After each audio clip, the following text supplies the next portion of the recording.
A Department of Labor investigation revealed that flooring and surfaces manufacturer Ecore International Inc. had committed over a dozen health and safety violations at its plant in Mexia, Texas.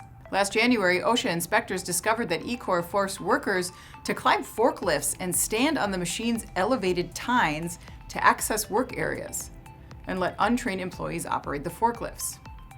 Other violations included failing to provide a safe area for welding, exposing employees to slipping, tripping, and falling hazards, not ensuring machines had the necessary safety guards, and neglecting flammable dust buildup, increasing the risk of fires and explosions. The investigation resulted in citations for 15 serious and 1 willful violation, and nearly $300,000 in proposed penalties. Additionally, a separate inspection at an Ecore site in Ozark, Alabama, conducted 4 months after the Mexia investigation, uncovered similar machine guard hazards as well as risks for amputation and electrocution.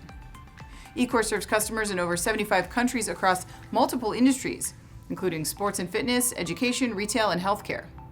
The company's offerings include recycled rubber for outdoor playground surfaces and shock pads and sheet vinyl for fitness rooms.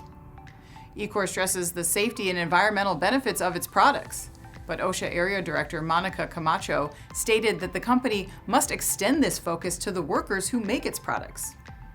IN contacted the Department of Labor to ask what triggered the investigations, but did not receive a response by the time of publication. Ecore has 15 business days to comply, request an informal conference, or contest the findings. I'm Anna Wells, and this is Manufacturing Now.